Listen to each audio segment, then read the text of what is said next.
La noche del 26 de septiembre de 2025, una cámara de seguridad capturó algo que ningún ecuatoriano debería tener que ver jamás.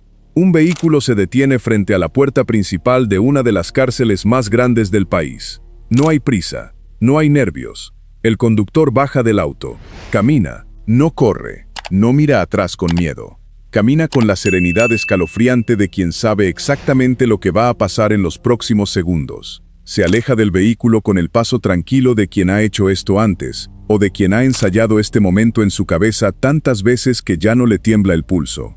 Y entonces, la noche se rompe. Ese vehículo se convierte en una bola de fuego que ilumina el cielo de Guayaquil.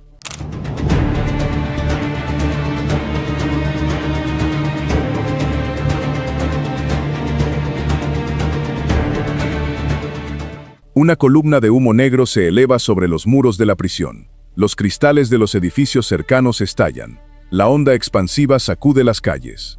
Y por un instante, el sonido de la ciudad desaparece, tragado por el estruendo de una detonación que no debería existir en un país que se dice en paz. Un coche bomba, frente a una prisión del Estado. En un país que hace apenas una década, se vendía al mundo entero como una isla de paz, rodeada de vecinos en guerra pero intocada, tranquila, segura. Pero lo más escalofriante no es la explosión, lo más escalofriante es cuándo ocurrió, porque este ataque llegó apenas un día después de que el director de esa misma cárcel saliera vivo de milagro de un intento de asesinato a manos de sicarios. Primero intentaron matarlo a él, fallaron, y al día siguiente, la respuesta fue volar la puerta de su prisión. Alguien estaba enviando un mensaje escrito con dinamita, y ese mensaje era brutal en su claridad. Aquí no manda el Estado, aquí no manda la ley, aquí mandamos nosotros, y podemos llegar hasta donde queramos, cuando queramos. Durante casi 10 meses, ese conductor que caminó tranquilo hacia la oscuridad no tuvo nombre. Durante casi 10 meses, esa explosión quedó impune, suspendida en el aire como una pregunta sin respuesta. 10 meses en los que el video se reprodujo miles de veces, en los que el país entero se preguntó quién, cómo, por qué. 10 meses de silencio, hasta esta semana, porque esta semana, en la madrugada más oscura, alguien tocó 14 puertas al mismo tiempo, y el silencio, por fin, empezó a romperse. Quédate conmigo, porque este expediente tiene mucho más de lo que los titulares te contaron. Esto es Expediente Ecuador. Abrimos los casos que el país no puede olvidar. Y antes de continuar, suscríbete al canal si te duele el nuevo Ecuador tanto como a nosotros. Porque este canal existe precisamente por eso, porque Ecuador duele. Duele el país que perdimos. Ese donde se podía caminar de noche, en tu propio barrio, sin mirar por encima del hombro. Donde los niños jugaban en la calle hasta que oscurecía. Donde la palabra sicariato no formaba parte de nuestro vocabulario. Contar estas historias es nuestra forma de no rendirnos, de no acostumbrarnos, de no aceptar que esto sea lo normal. Porque el día que dejemos de indignarnos, ese día los habremos dejado ganar. Quédate. Este expediente también es tuyo. Retrocedamos. Volvamos a esa noche de septiembre para entender, en toda su magnitud, lo que realmente ocurrió. Porque para comprender el peso de este atentado, primero hay que entender el lugar. Hay que entender qué es La Roca. La prisión se conoce oficialmente con otro nombre, pero para el pueblo, para la prensa, para las propias bandas, siempre ha sido La Roca. Y ese apodo no es casual. La Roca fue concebida como la cárcel de máxima seguridad del Ecuador. El lugar donde el Estado guardaría a los criminales más peligrosos, a los cabecillas, a los intocables. Fue diseñada para ser inexpugnable, para ser el símbolo de que por muy poderoso que fueras en la calle, dentro de esos muros, el Estado seguía teniendo la última palabra. Está ubicada en Guayaquil, la ciudad costera del suroeste, el gran puerto del país. Y aquí conviene detenerse, porque la geografía lo explica casi todo. Guayaquil no es una ciudad cualquiera, es la puerta de salida, es el punto donde convergen las rutas de la cocaína que baja desde Colombia y sube desde el Perú, atravesando el territorio ecuatoriano hasta llegar al mar. Desde sus muelles, escondida entre cargamentos de banano, de camarón, de productos legales, la droga viaja hacia Norteamérica y hacia Europa. Guayaquil se convirtió en el corazón logístico del narcotráfico regional, y quien controla Guayaquil controla el negocio. Por eso la guerra se libra allí con una ferocidad particular. Por eso las bandas se disputan cada barrio, cada muelle, cada ruta. Y por eso, una cárcel como La Roca, en el centro de ese territorio en disputa, no es solo un edificio. Es una pieza estratégica. Es un tablero dentro del tablero. Porque en el Ecuador de hoy, las cárceles dejaron de ser el final del camino para los criminales. Se convirtieron en sus cuarteles generales. Esa noche del 26 de septiembre, un coche cargado con explosivos de alto poder fue colocado frente a la puerta principal de esta fortaleza. Y detonado. La deflagración fue enorme, de las que se sienten a cuadras de distancia, de las que dejan sordos por unos segundos a quienes están cerca, de las que se graban para siempre en la memoria de quienes las viven. Y el método, tristemente, ya le resultaba familiar al pueblo ecuatoriano. Porque no era la primera vez, no era una rareza, se había convertido en una firma. Detengámonos aquí, porque este punto merece toda nuestra atención. El coche bomba. Esas dos palabras. Durante generaciones, el coche bomba fue algo que los ecuatorianos veían en las noticias internacionales. Era Colombia en los años más oscuros del narcoterrorismo. Era Oriente Medio. Era Irlanda del Norte. Eran conflictos lejanos, guerras ajenas, imágenes de otro mundo que mirábamos con una mezcla de horror y de distancia, pensando siempre lo mismo. Gracias a Dios, eso aquí no pasa. Y entonces, empezó a pasar aquí. En los años recientes, las bandas criminales del Ecuador incorporaron el coche bomba a su arsenal de terror. La técnica, en su brutalidad, es casi artesanal. Toman un vehículo, lo cargan con tacos de dinamita, con tanques de gas, con material explosivo capaz de generar una gran deflagración. Y lo detonan, muchas veces incendiándolo, provocando explosiones diseñadas no solo para destruir, sino para aterrorizar, para mandar un mensaje, para demostrar músculo, porque un coche bomba no es solo un arma, es una declaración. Es una banda diciéndole al Estado, a las autoridades, a las bandas rivales y a la población entera: tenemos la capacidad, tenemos los explosivos, tenemos la logística y tenemos la voluntad de hacer esto. Y no nos tiembla la mano. El atentado frente a La Roca no fue un hecho aislado ni improvisado. Fue parte de un patrón. Fue el eco de otros episodios previos en los que vehículos convertidos en bombas sembraron el pánico en las ciudades ecuatorianas. Y cada uno de esos ataques marcó un escalón más en el descenso del país hacia una forma de violencia que antes le era completamente ajena. El paso de la delincuencia común al narcoterrorismo, el salto de las balas a los explosivos, la transformación de un país en un campo de batalla. Cuando ves ese coche estallar frente a la prisión, no estás viendo solo un crimen, estás viendo el retrato de una época. La época en que Ecuador aprendió, por las malas, lo que significa vivir bajo el terror. Si esto te está removiendo por dentro, tanto como a mí al reconstruirlo, suscríbete al canal, porque lo que viene ahora explica por qué este atentado no fue un ataque cualquiera, sino la culminación de un asedio. Un asedio contra un solo hombre. Volvamos a ese detalle que mencioné al principio, ese detalle que lo vuelve todo mucho más siniestro. El atentado ocurrió apenas un día después de que el director de La Roca saliera ileso de un intento de asesinato a manos de sicarios. Piénsalo bien. Reconstruye la secuencia en tu mente. Primero, van por él, sicarios, con la misión de matar al hombre que dirige la cárcel. Es un ataque directo, personal, quirúrgico. Quieren eliminar a la máxima autoridad de La Roca. Y por alguna razón, por suerte, por reflejos, por la seguridad que lo rodeaba, fallan. El director sobrevive, y al día siguiente, la respuesta no es esconderse ni recular. La respuesta es un coche bomba en la puerta de su prisión. Esa secuencia no deja lugar a dudas. Esto no fue obra de un lobo solitario ni de un exaltado. Fue una operación coordinada, planificada, con una lógica de escalada militar. Cuando falla el sicariato, se recurre al explosivo. Cuando no se puede matar al hombre, se ataca su símbolo, su territorio, su autoridad. Fue un asedio en toda regla contra quien tuvo el valor, o la mala fortuna, de dirigir una de las cárceles más disputadas del país. Y aquí surge una pregunta que recorre todo el expediente como una corriente subterránea. ¿Por qué? ¿Por qué tanto empeño en ese director? ¿Qué había hecho? ¿Qué estaba a punto de hacer? ¿Qué red estaba desarticulando? ¿Qué privilegios estaba quitando? ¿Qué negocio estaba interrumpiendo dentro de esos muros para desatar semejante nivel de furia en su contra?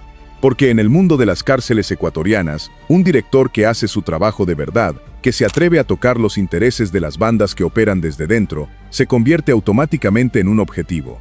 Los pabellones, en muchos casos, dejaron de ser espacios controlados por el Estado. Se convirtieron en feudos. Las bandas cobran, extorsionan, trafican, ordenan asesinatos y dirigen operaciones criminales desde sus celdas, muchas veces con más comodidades que un ciudadano libre. Un director que intenta romper ese sistema no está administrando una cárcel, está declarando una guerra. Y las guerras, en el Ecuador de hoy, se responden con sangre y con fuego. Ahora bien, toda esta violencia dejó un testigo silencioso, uno que no parpadea, que no se asusta, que no huye. Una cámara de vigilancia situada frente al acceso principal de la cárcel. Y esa cámara lo registró todo. La llegada del vehículo, el momento exacto de la explosión y, crucialmente, la huida del conductor. Ese hombre que caminó tranquilo, antes de que todo estallara, quedó grabado. Su figura, sus movimientos, la dirección de su fuga, todo quedó capturado en esas imágenes. Ese material se convirtió en la primera pieza del expediente, la primera huella, el primer hilo del que tirar, porque en la investigación criminal moderna, un video así vale su peso en oro. No solo muestra qué pasó, sino cómo, revela patrones de comportamiento, muestra la ruta de escape, ofrece un punto de partida para reconstruir, hacia atrás y hacia adelante, toda la operación. Pero un video, por sí solo, no resuelve un caso. Un video es apenas el comienzo. A partir de esa imagen, había que hacer un trabajo titánico. Había que ponerle nombre a esa silueta. Había que rastrear ese vehículo. Había que reconstruir toda una red. Y eso, como veremos, tomaría casi 10 meses de trabajo minucioso, silencioso, invisible para el público. 10 meses. Detengámonos en ese número, porque encierra una historia en sí mismo. Para el ciudadano común, 10 meses de silencio pueden parecer sinónimo de impunidad. De un caso más que se enfría, que se archiva, que se olvida, entre la avalancha diaria de violencia. En un país donde los asesinatos se cuentan por miles, donde cada día trae una nueva masacre, un nuevo atentado, un nuevo horror, es fácil que un caso, por espectacular que sea, se pierda en la memoria colectiva. La sociedad ecuatoriana ha desarrollado, por pura supervivencia emocional, una especie de anestesia, un mecanismo de defensa ante el dolor constante, pero detrás de ese silencio aparente no siempre hay abandono. A veces hay trabajo callado, paciente, meticuloso. Y en este caso, esos 10 meses no fueron de inacción, fueron de investigación, porque desarmar una operación como esta no se hace de la noche a la mañana. No basta con detener al primer sospechoso. Hay que entender la estructura completa. Hay que identificar a cada participante, cada rol, cada eslabón de la cadena. Hay que acumular pruebas que resistan en un tribunal, porque un caso mal armado se cae, y un criminal liberado por errores de procedimiento es una derrota peor que no haber detenido a nadie.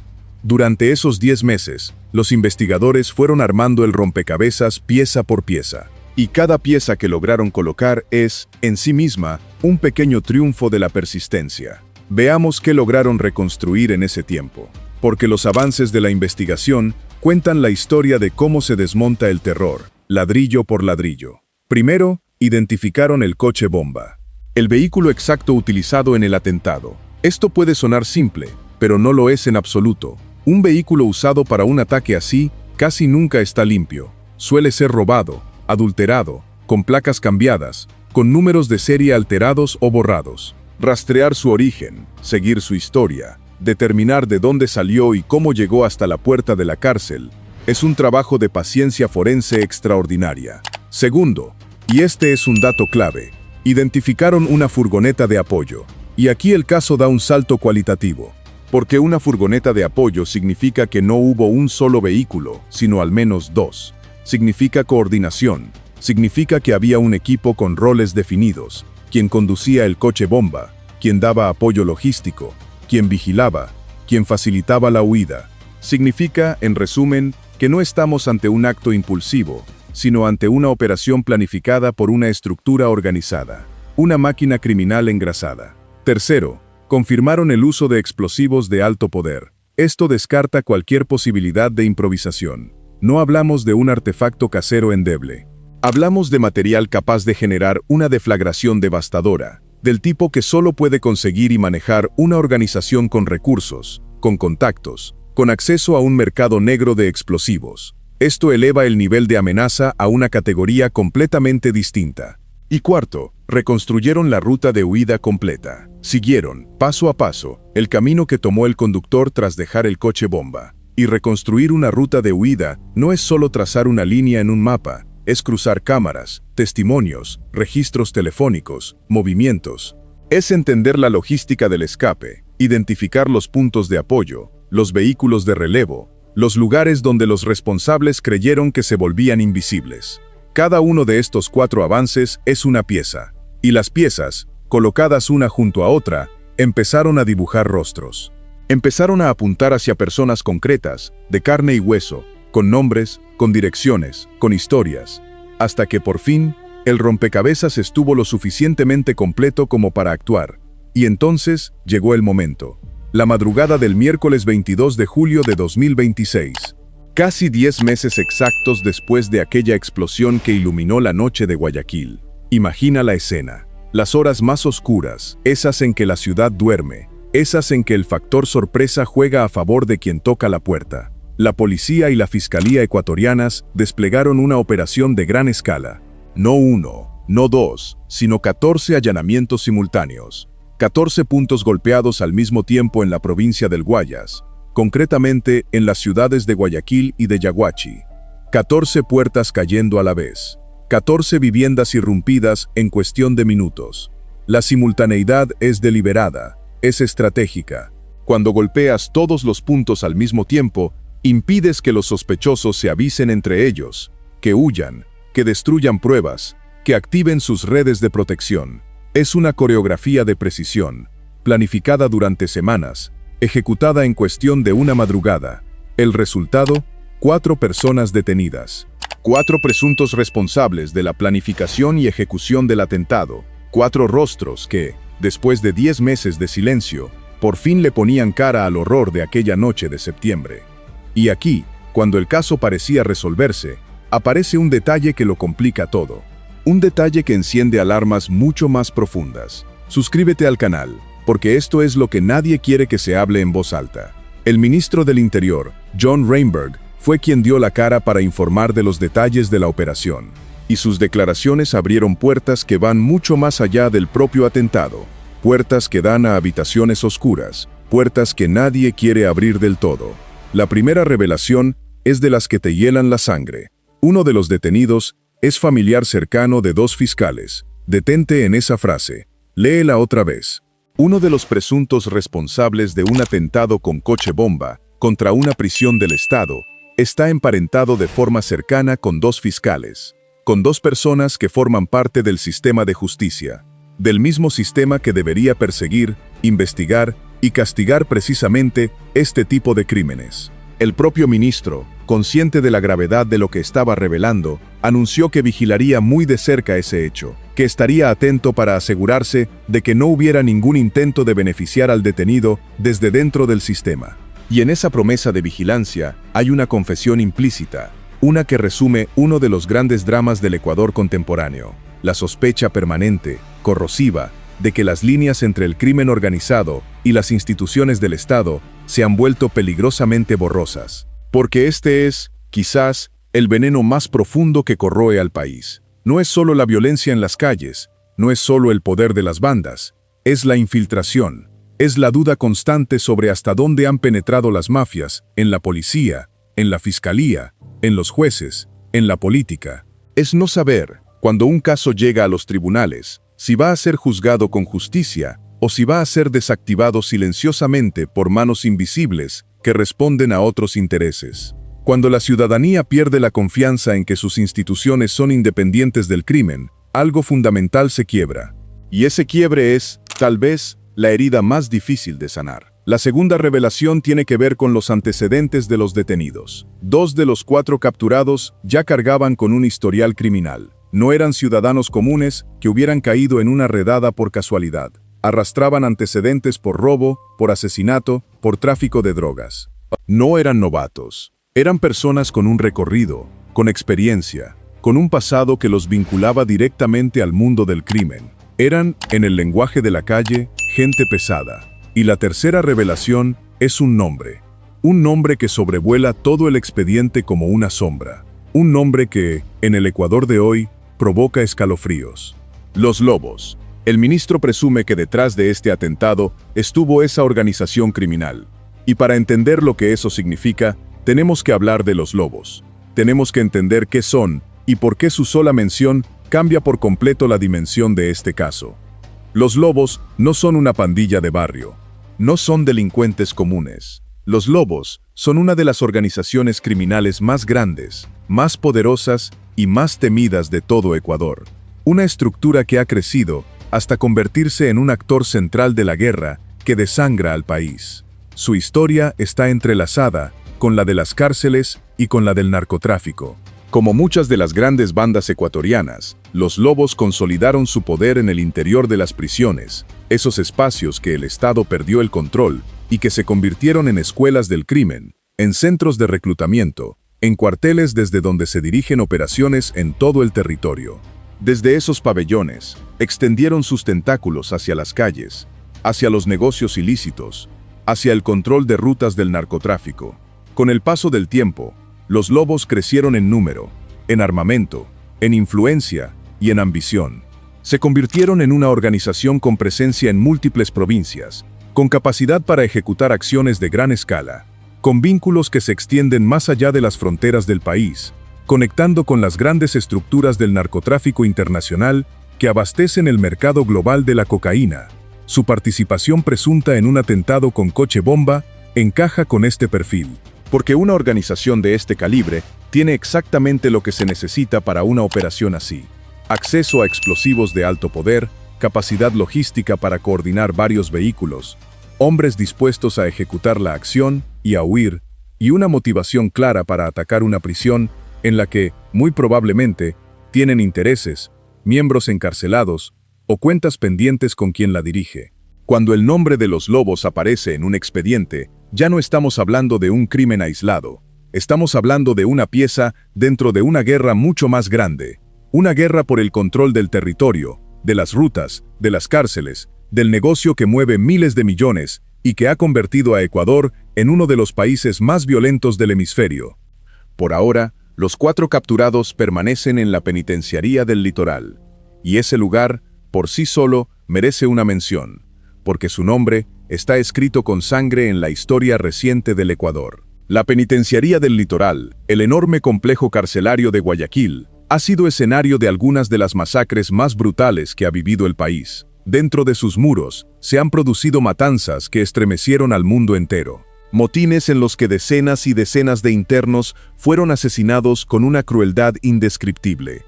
Cuerpos mutilados, decapitaciones, guerras entre bandas rivales que convirtieron los pabellones en campos de exterminio durante días enteros, mientras las autoridades apenas lograban recuperar el control.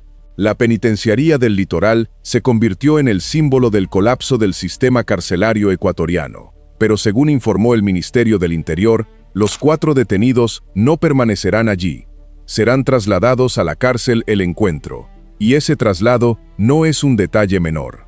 En un país donde las cárceles se han convertido en centros de operaciones de las propias bandas, donde los líderes criminales han seguido dando órdenes desde sus celdas, donde los pabellones se han transformado en fortalezas controladas por las mafias, decidir dónde se encierra a un detenido es una decisión profundamente estratégica. Trasladar a estos sospechosos a otra prisión es, en esencia, un intento de aislarlos, de sacarlos del entorno donde su organización podría protegerlos, comunicarse con ellos, coordinar su defensa o incluso planear su fuga o su silenciamiento. Es un intento de romper las redes de poder que operan desde el interior del sistema penitenciario. Porque el gran desafío del Estado ecuatoriano no es solo capturar a los criminales, es lograr que, una vez capturados, sigan realmente bajo control.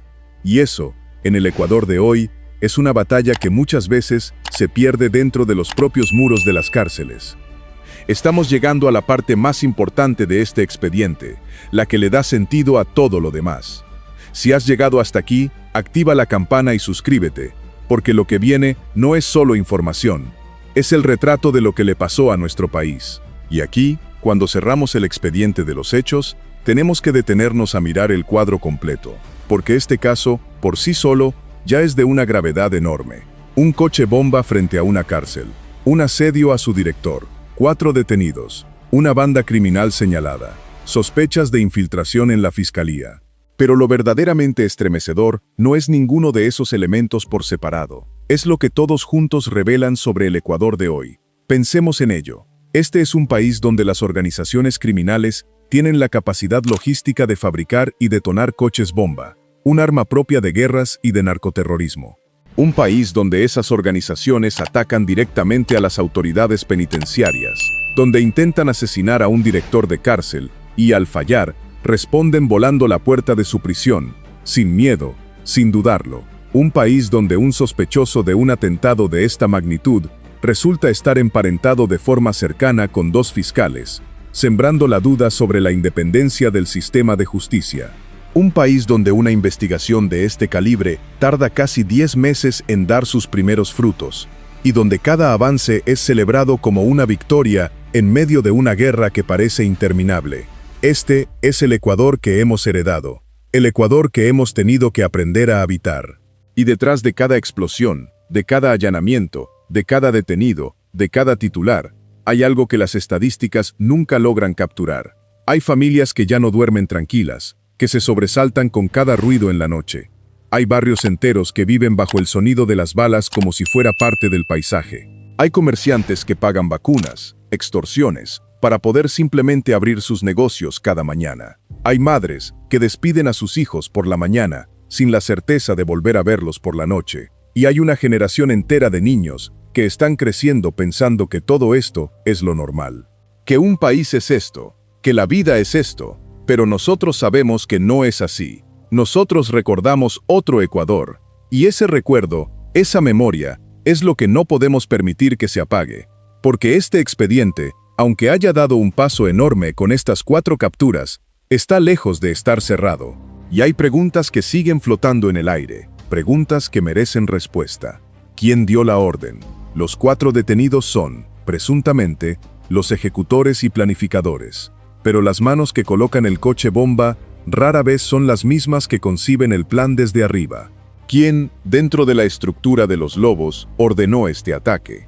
¿Qué cabecilla, desde qué celda o desde qué escondite decidió que había que golpear la roca? ¿Por qué ese director? ¿Qué había hecho para convertirse en semejante objetivo? ¿Qué negocio interrumpió? ¿Qué privilegio quitó? ¿Qué red desafió dentro de esos muros para desatar primero a los sicarios y luego el coche bomba? ¿Hasta dónde llega la infiltración?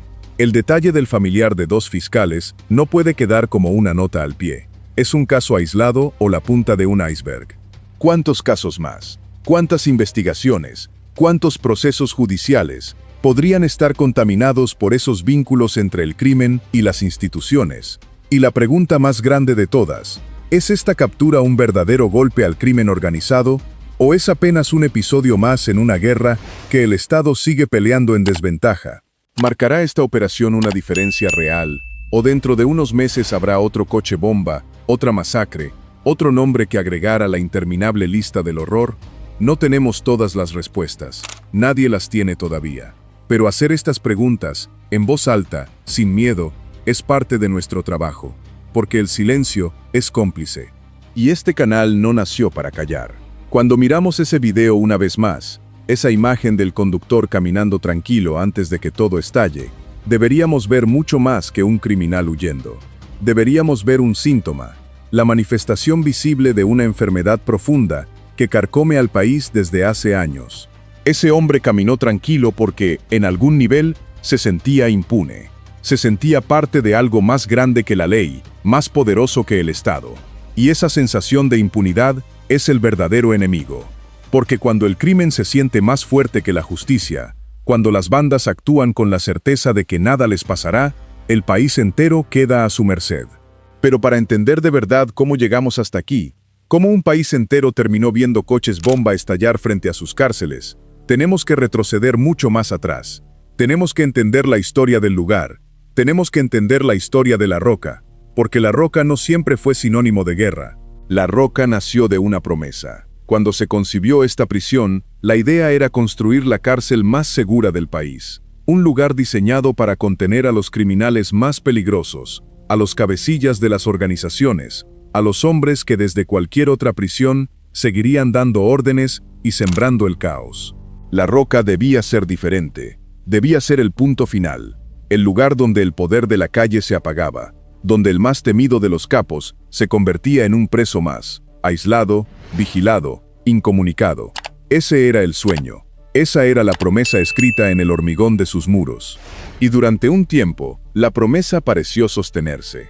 La Roca albergó a nombres que aterrorizaban al país. Se convirtió en el destino de quienes el Estado consideraba demasiado peligrosos para cualquier otra prisión. Era, en el imaginario colectivo, el pozo del que nadie salía, la jaula reservada para las fieras más grandes. Pero el tiempo, y sobre todo la transformación del Ecuador, fue erosionando esa promesa hasta hacerla pedazos. Porque a medida que el país entero se hundía en la violencia del narcotráfico, a medida que las bandas crecían en poder, en dinero, en armamento y en ambición, ninguna prisión, por más segura que hubiera sido diseñada, quedó a salvo. El poder del crimen se volvió tan grande que traspasó los muros que debían contenerlo. Y La Roca, el símbolo de la máxima seguridad, se convirtió en uno más de los territorios en disputa. Porque hay que entender algo fundamental sobre las cárceles ecuatorianas, algo que quien no ha vivido de cerca esta realidad difícilmente puede imaginar. En el Ecuador de la crisis, las prisiones dejaron de ser el final del camino criminal, se convirtieron en su centro de mando. En cuarteles generales amurallados, pagados y custodiados por el propio Estado, desde donde las organizaciones dirigían sus operaciones en libertad casi absoluta. Los capos encarcelados seguían controlando sus negocios, ordenando asesinatos, coordinando envíos de droga, cobrando extorsiones, todo desde el interior de sus celdas, muchas veces equipadas con lujos que un ciudadano común jamás podría permitirse. Y así, la lucha por el control de los pabellones se volvió tan feroz como la lucha por las calles. Porque quien dominaba una cárcel, dominaba también un territorio estratégico, un centro de reclutamiento, una fortaleza. Los pabellones se dividieron según las lealtades a una banda o a otra. Y las fronteras entre esos pabellones se convirtieron en líneas de guerra. De ahí nacieron las masacres, esas matanzas que estremecieron al mundo entero y que pusieron a Ecuador en los titulares internacionales por las peores razones imaginables. Motines en los que bandas rivales se enfrentaban dentro de los muros con una brutalidad que desafía toda descripción. Cuerpos mutilados, cabezas separadas de los cuerpos, internos quemados vivos, cifras de muertos que se contaban por decenas en un solo día, en un solo recinto. Escenas que parecían sacadas de una película de terror, pero que eran reales, que ocurrían a pocos kilómetros de donde las familias comunes intentaban vivir sus vidas normales. Y esas masacres no eran caos aleatorio, eran mensajes, eran ajustes de cuentas, eran demostraciones de poder de una banda sobre otra. Cada matanza era un capítulo más en la guerra por el control del inframundo ecuatoriano, una guerra que se libraba tanto dentro como fuera de las prisiones, y que borró por completo la línea entre el encierro y la libertad, entre el castigo y el privilegio, entre el Estado y el crimen. En ese contexto, dirigir una cárcel como La Roca se convirtió en una de las tareas más peligrosas que un funcionario podía asumir. Porque el director de una prisión así no administra simplemente un edificio, se para en medio de una guerra, se interpone entre intereses criminales que mueven cantidades de dinero inimaginables. Cada decisión que toma, cada requisa que ordena, cada privilegio que retira, cada traslado que ejecuta, afecta directamente los negocios de organizaciones dispuestas a matar para protegerlos. Un director que se limita a mirar hacia otro lado, que permite que las bandas operen a sus anchas, que acepta el statu quo de la corrupción, puede sobrevivir. Pero un director que intenta hacer su trabajo de verdad, que se atreve a recuperar el control, que desafía el poder de las mafias dentro de los muros, se convierte automáticamente en una sentencia de muerte andante, y esa es, muy probablemente, la clave para entender el asedio que precedió al coche bomba de La Roca. Alguien, dentro de esa prisión, estaba estorbando. Alguien estaba tocando intereses que no se podían tocar. Y la respuesta fue primero el sicariato, y después el explosivo. Pero para dimensionar del todo lo que significa un coche bomba frente a una cárcel, hay que salir de la roca y mirar el país entero. Hay que entender la caída. Hay que entender cómo Ecuador pasó de ser la isla de paz a ser uno de los países más violentos del hemisferio occidental en un lapso de tiempo asombrosamente corto. Porque este es, quizás, uno de los colapsos de seguridad más veloces y más dramáticos que se han visto en la región. Hace no tanto tiempo, Ecuador era citado como un remanso de tranquilidad. Un país que, encajado entre dos de los mayores productores de cocaína del mundo, había logrado mantenerse relativamente al margen del huracán de violencia que asolaba a sus vecinos. Los turistas paseaban por sus ciudades sin mayor temor. Las familias hacían su vida con una sensación de seguridad que hoy parece pertenecer a otra época, a otro país, casi a otro planeta. ¿Qué pasó? ¿Cómo se derrumbó todo tan rápido? La respuesta es compleja, pero tiene un hilo conductor claro: la droga. Ecuador dejó de ser un simple país de paso para convertirse en una pieza esencial de la maquinaria global del narcotráfico. Su posición geográfica entre Colombia y Perú, con una extensa costa sobre el Pacífico y con puertos de intenso movimiento comercial, lo convirtió en el punto de salida ideal para la cocaína destinada a Norteamérica y a Europa. La droga empezó a fluir en cantidades cada vez mayores, escondida entre las exportaciones legales, camuflada en contenedores, oculta en cargamentos de banano y de otros productos que salían por sus muelles hacia el mundo. Y donde fluye la droga, fluye el dinero. Y donde fluye el dinero, en semejantes cantidades, aparecen quienes están dispuestos a matar por controlarlo. Las organizaciones criminales, algunas locales y otras conectadas con los grandes carteles internacionales, comenzaron a disputarse ese negocio con una violencia creciente. Lo que antes eran bandas relativamente pequeñas se transformó en estructuras poderosas, armadas, capaces de desafiar al Estado de frente. La dolarización de la economía ecuatoriana, que trajo estabilidad monetaria, también facilitó, sin quererlo, el lavado de dinero, haciendo del país un lugar atractivo para las finanzas del crimen. Las cárceles, sobrepobladas y con un Estado debilitado, se convirtieron en las universidades del delito. Y las alianzas y traiciones entre las bandas locales y los carteles extranjeros encendieron una guerra que fue subiendo de intensidad año tras año, escalón tras escalón, muerto tras muerto. La tasa de homicidios, que durante años se había mantenido en niveles relativamente bajos, comenzó a dispararse. Y no subió poco a poco. Se disparó de forma vertical, brutal, hasta convertir a Ecuador en uno de los países más letales de toda América Latina. Ciudades como Guayaquil y otras de la costa se transformaron en zonas de guerra. El sicariato se volvió un fenómeno cotidiano. Los cuerpos aparecían colgados de puentes, como en las peores épocas de otros países. Las extorsiones se generalizaron hasta ahogar a comerciantes, transportistas, empresarios y ciudadanos comunes. Y el miedo, ese miedo espeso y permanente, se instaló en la vida diaria de millones de personas. El país llegó incluso a declarar estados de excepción, a reconocer oficialmente la existencia de un conflicto armado interno, a sacar a los militares a las calles para intentar contener una violencia que la policía por sí sola ya no podía manejar. Ecuador, la antigua isla de paz, se declaraba en guerra contra sus propios demonios. Una guerra que no había buscado, pero que el narcotráfico le había impuesto. Y en el corazón de esa guerra están las bandas. Es imposible entender el atentado de La Roca sin entender el mapa criminal del Ecuador, ese tablero sangriento en el que los lobos son solo uno de los jugadores. Porque los lobos no operan solos ni en el vacío, existen dentro de un ecosistema criminal en constante conflicto. Durante años, el panorama del crimen organizado ecuatoriano estuvo marcado por la rivalidad entre grandes estructuras que se disputaban la hegemonía del país.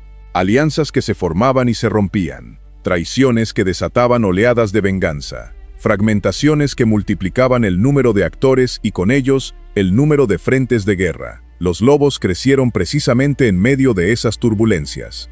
De ser un grupo que operaba a la sombra de organizaciones mayores, fueron ganando autonomía, territorio y poder, hasta convertirse en una de las estructuras dominantes.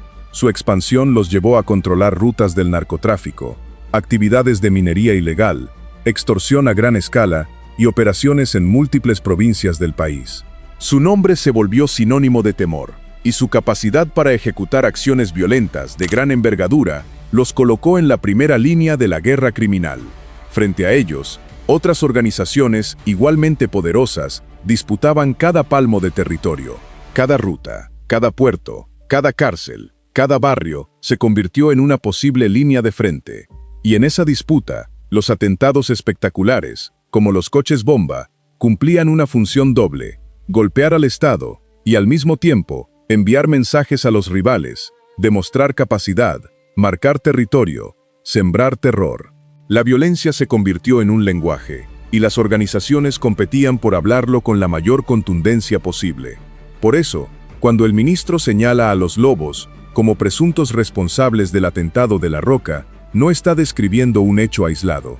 Está colocando una pieza dentro de un rompecabezas mucho mayor. Está diciendo que este ataque forma parte de una guerra que lleva años desangrando al país y que probablemente responde a lógicas que van mucho más allá de esa cárcel, de ese director, de esa noche de septiembre. Es un movimiento en una partida de ajedrez macabra que se juega con vidas humanas. Y ese coche bomba de La Roca, por más impactante que sea, tampoco fue el primero.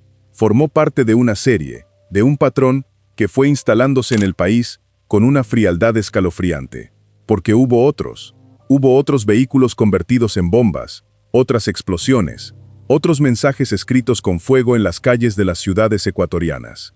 Cada uno de esos episodios siguió una lógica similar: un vehículo cargado con material explosivo, con tacos de dinamita o con tanques de gas, colocado en un punto estratégico y detonado para causar el máximo impacto posible, tanto material como psicológico. Algunos de estos ataques se dirigieron contra instalaciones del Estado. Otros buscaron sembrar el pánico en zonas urbanas. Otros respondieron a disputas entre bandas o a represalias contra operativos de las fuerzas de seguridad. Y cada uno de ellos marcó un nuevo umbral en la degradación de la seguridad del país. Porque el coche bomba no es un arma cualquiera, es un arma de terror. Su objetivo no es solo destruir un blanco concreto, sino aterrorizar a toda una población. Es una declaración de que las bandas ya no temen al Estado, de que se sienten capaces de golpear cuando y donde quieran, de que han adoptado los métodos del narcoterrorismo que otros países sufrieron en sus épocas más oscuras.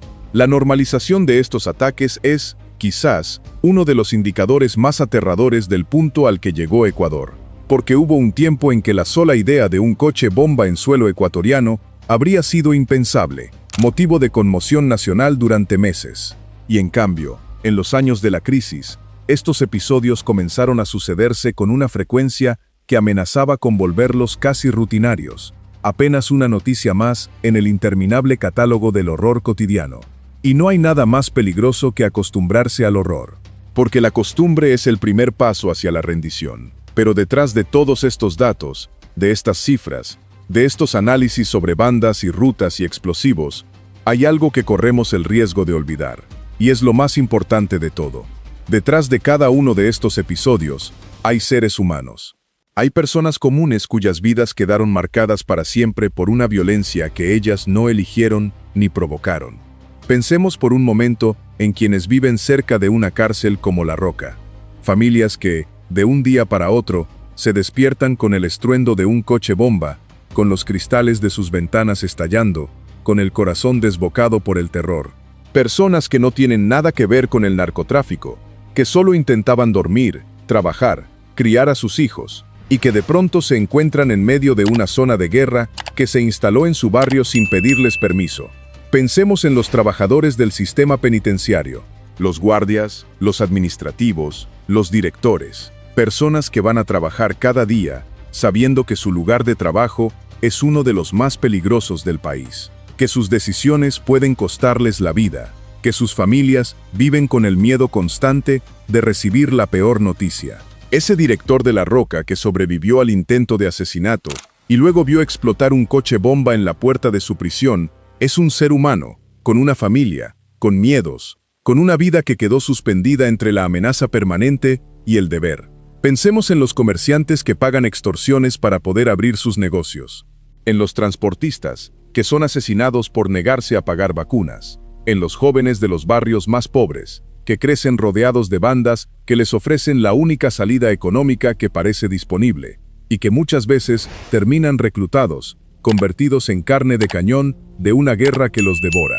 En las madres que entierran a sus hijos, en los niños que aprenden a distinguir el sonido de los disparos antes que las tablas de multiplicar.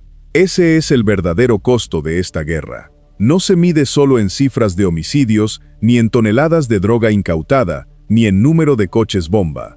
Se mide en vidas rotas, en sueños truncados, en una generación entera que está creciendo bajo la sombra del miedo. Se mide en el país que pudimos ser y que la violencia nos arrebató. Y por eso este canal existe. Por eso contamos estas historias. No para regodearnos en el horror, no para explotar el morbo, sino para no permitir que estas vidas se conviertan en simples estadísticas.